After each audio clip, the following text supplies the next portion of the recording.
Hello, one and all, and welcome to another episode of For the Love of Furniture, where together we take a journey to rediscover all of the furniture at the Westmoreland Museum of American Art. My name is Tony Allgeier, and I am an interior designer who has been in the biz for many, many years, and I have a love, nay, an obsession with furniture and all of the decorative arts.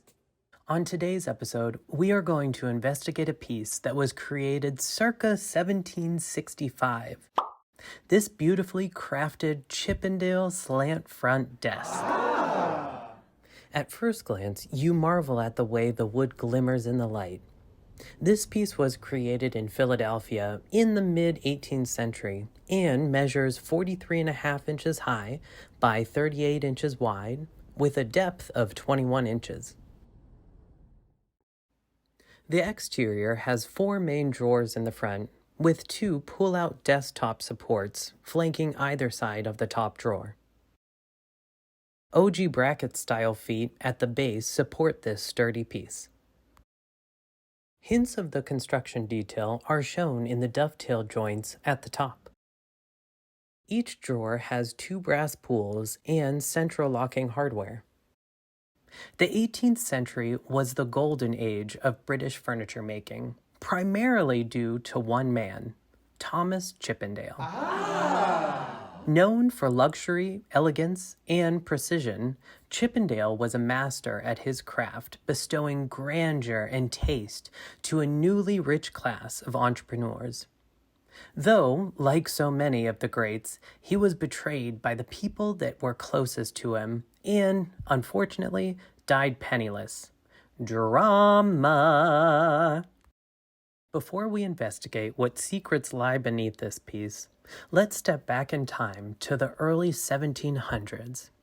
Picture it, 1718, over 300 years ago, in a small town of Yorkshire, England. John and Mary Chippendale welcome a bouncing baby boy into their life, which they gleefully named Thomas. While they lived in a simple town, John was a master carver in high demand among the British upper classes. Known for his creations of masterful carved picture frames and framed mirrors, he taught his son much about the artistry of creating beautiful carvings from wood.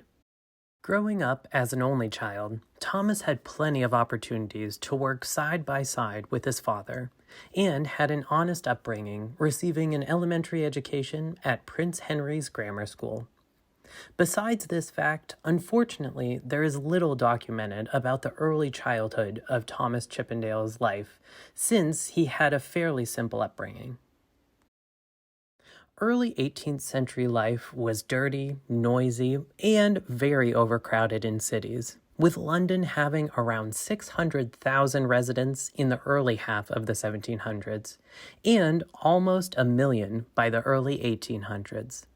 With a rapidly growing population, it was a privilege to be a master wood carver, especially when it came to furniture making. Chippendale was of notable status, working with rich and elite clientele. In 1748, Chippendale married Catherine Redshaw at St. George's Chapel. Eventually, their family grew to have 5 sons and 4 daughters. At the age of 30, Chippendale knew that to work with the newly wealthy class, he had to uproot his family and move to the hustle and bustle of the big city. London was at the heart of Britain on the rise, with goods trade, wealthy merchants, and an ever-growing middle class. More people had money to spend on pleasure and their surroundings to showcase their wealth and status. So, to meet the demands, Chippendale relocated to London and set up shop at the fashionable St. Martin's Lane, a street that dates back to its creation in 1610 and housed numerous tradespeople, including goldsmiths, artists, sculptors, and other successful furniture makers. Chippendale lived and worked in numbers 60, 61, and 62. His workshop hired a team of up to 50 workers at a time, all specializing in different areas of the furniture creations. At this time, the way you impressed people was by how you dressed and how you furnished your home.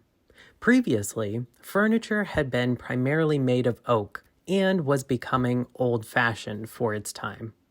Mahogany transformed the entire industry. For a carver, it was a wonderful wood to use to carve crisply and with fine detail. Chippendale's skills with carving mahogany were so good that he became known as the High Priest of Mahogany. In 1754, Chippendale did something that had never been conceived by a furniture maker previously. He wrote a book.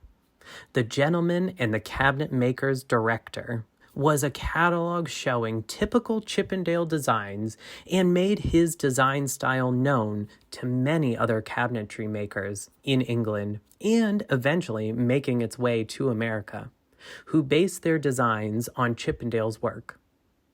Every design in this book was customizable. This was a practice that architects of the time typically created to showcase their unique design styles, not furniture makers and craftspeople. The Chippendale style is sometimes called a restrained form of Rococo, combined with various exotic influences, particularly Chinese elements taken both from furniture and from forms known from Chinese landscapes as they appear in wallpaper pagoda forms, carved dragons, and lacquer work. Chippendale chair designs have an underlying simplicity, are well made, sturdy, and practical, but also are adorned with grandiose carved decoration. Simple square legs, cabriole legs, backsplats with carvings in Chinese or even Gothic styles, ball and claw feet, and carved arms are also typical chair details seen in his works. Chippendale's book was truly a one-stop shop, showcasing illustrations of settees, glass-fronted bookcases, and desks all made in related designs. Massive bookcases or break-front units were often topped with pediments suggestive of Baroque architecture.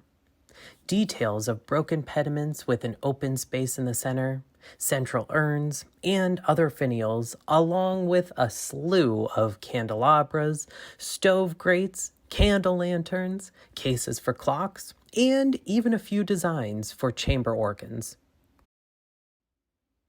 Chippendale was also a supplier of drapery window treatments, canopied beds, and framed mirrors in related rich decorative styles.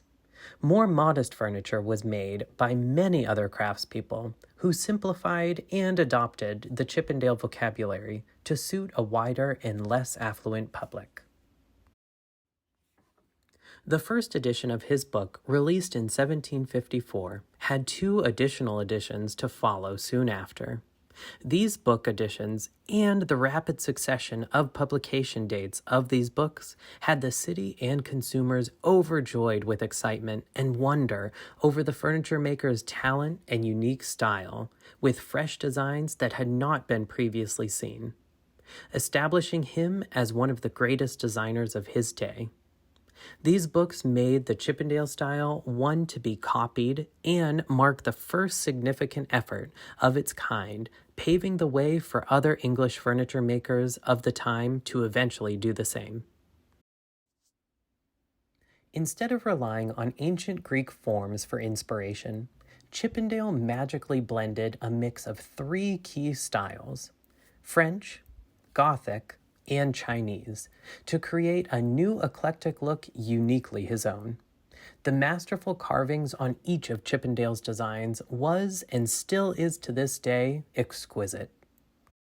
Many other furniture creators of the time saw how successful Chippendale was from his own individual catalog and decided to create their own. Imagine, Thomas Chippendale was the first person to basically make an IKEA catalog filled with all of his one-of-a-kind designs that could be completely customizable.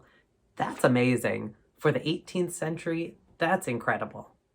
To Chippendale, the most important piece of furniture were chairs.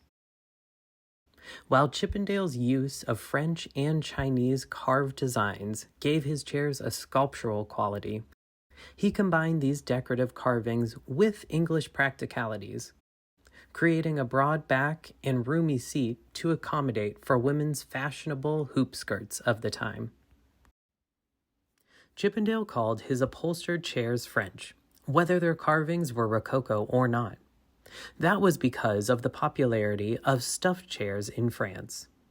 Although existing Chippendale chairs rarely have their original upholstery, those that do feature seats of fine, smooth yarns, close-stitched in floral, geometric, or figurative motifs. Besides needlework, other upholstery materials either found or referred to on original Chippendale chairs include tapestries, damask, and Spanish leather. In addition to chairs, Chippendale showed an appreciation for stuffed furniture. As opposed to the more popular hardback settees of the day, which were stuffed only at the seat. These sofas featured both tight stuffed backs and tight seats for greater sitting comfort, with the carving confined to the sofa legs and frames. Even among today's plush, all-upholstered coil spring sofas, the standards of upholstery cleanliness of line found on the Chippendale sofa still apply, though standards of comfort are much higher.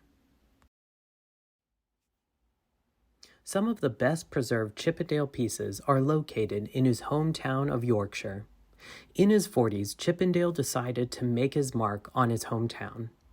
One of the most notable projects that truly showcases his unmatched skills with furniture making is Nostell Priory.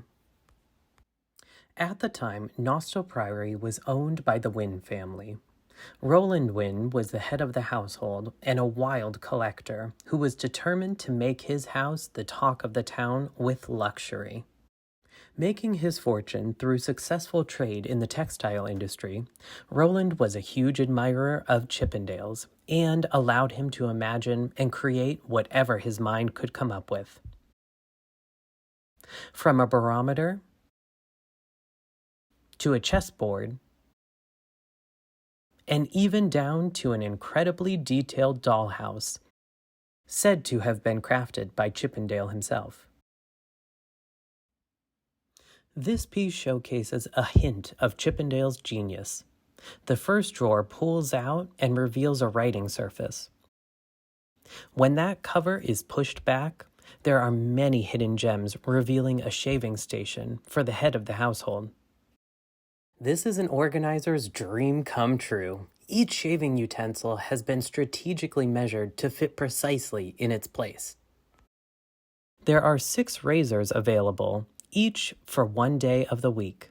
A true gentleman never shaves on a Sunday. There are even compartments to house key elements, such as this wig powder compact. Even this small wood box to house additional trinkets or love letters still fits perfectly after 300 years. The precision and attention to detail is just outstanding. Clearly a master created this. Chippendale even created this high-security cabinet expertly measured to fit behind this closet door. This cabinet was used to hide valuable coins and trinkets collected over time by Wynne. The precision of the mahogany cabinet is exquisite. Even the detailing on top is carved all the way through. The most unique collection of Chippendale's Oriental fantasy is located in Wynne's bedroom. This Chinese suite is completely designed and crafted by Chippendale.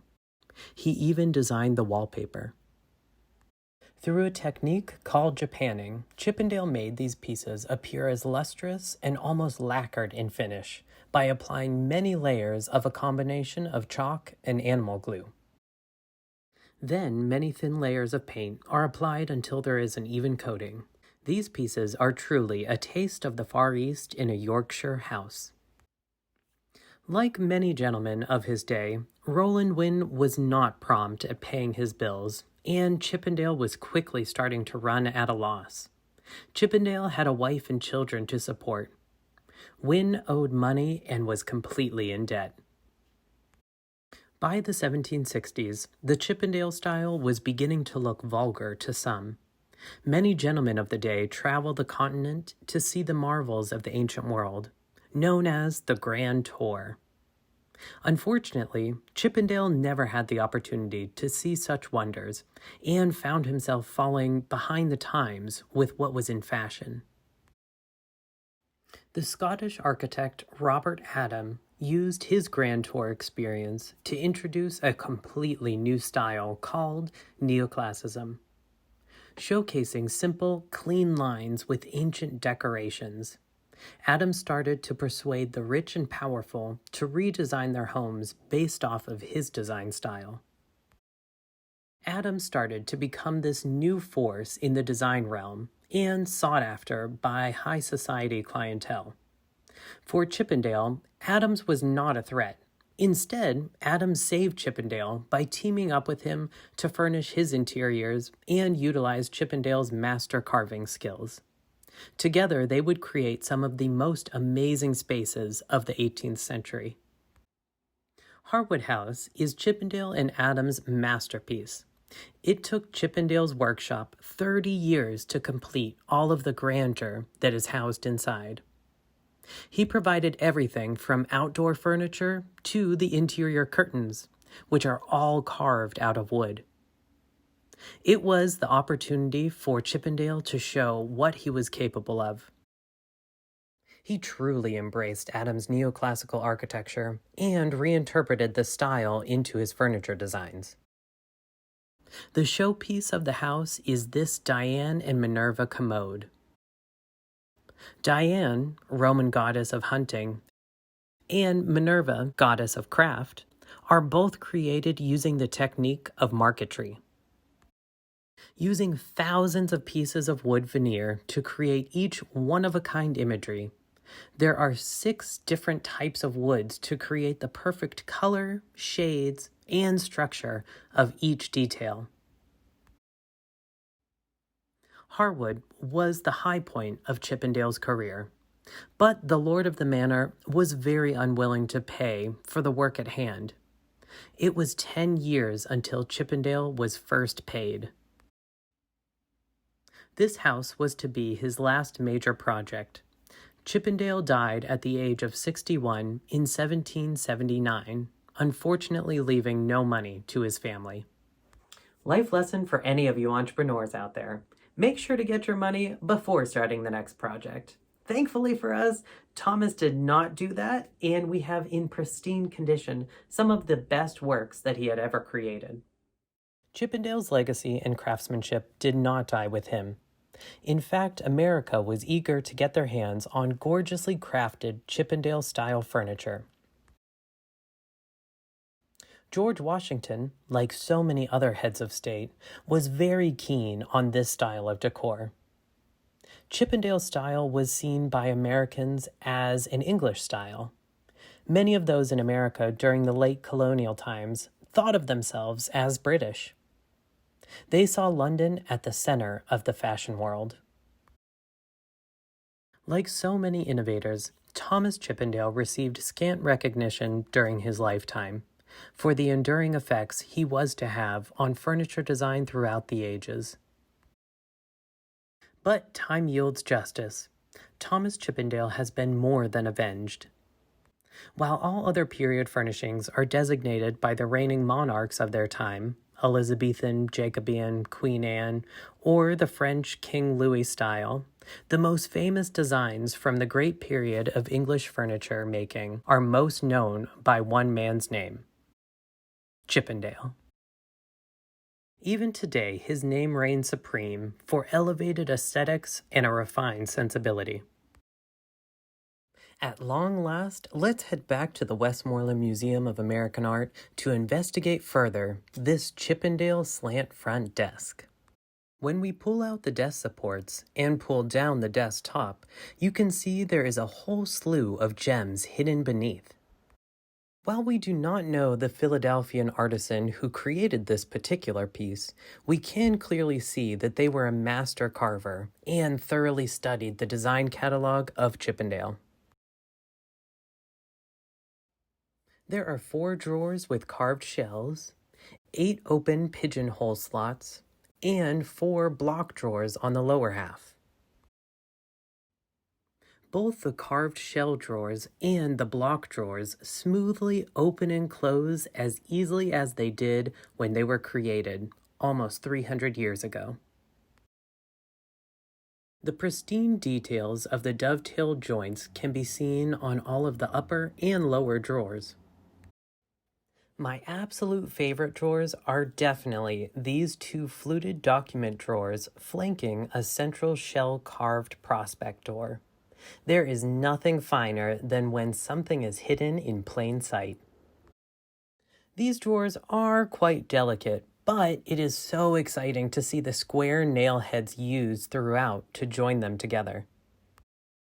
The locking central shell-carved prospect door, unfortunately, is still locked. Over time, the key to this door has been lost, but this document from the early 90s shows that inside is a removable prospect section with an additional shell carving, 2 more pigeonhole slots, and a 5th blocked drawer. All of these cute and precious compartments would have housed things like paper, important documents, and utensils for writing. The main front drawers show the same expert dovetailing seen throughout the piece. On closer inspection, inside, you can see that the brass pools have been replaced over time since the original hardware screw holes are still present, but had a much smaller width when originally installed. On the backside, we can see the same square nail heads used and the configuration of the back leg support. This piece was definitely created with the intent of being placed against a wall where you would never actually see the back. All in all, this Chippendale slant front desk is a masterful creation and a piece of colonial American history. Today's design styles have vastly changed, but many of the techniques originated by Chippendale are still used to create even the most simplistic and modern designs. His techniques live on and have developed into an incredible tool for furniture makers. Throughout history, copies of Chippendale's catalog of furniture were owned by Thomas Jefferson in America, Catherine the Great in Russia, and even Louis XVI at the Palace of Versailles. Chippendale truly create the first international brand, making Chippendale a household name, producing a book that celebrated his work at a global scale, and transcending one individual and the test of time. From architecture, modern designs, even the stage and screen, Chippendale's name reigns supreme. If you are anything like me, when you hear the word Chippendale, your mind immediately thinks of the early 90s SNL skit with Patrick Swayze and Chris Farley. The reason why the original 1979 Chippendale Club was named Chippendale was due to the style of furniture in their space, exuding class, wealth, and opulence to the production that would otherwise be deemed scandalous and even vulgar to some. I look forward to our next episode of For the Love of Furniture, where we get to discover together so many more great pieces at the museum. Until then, stay safe, stay happy, and stay curious.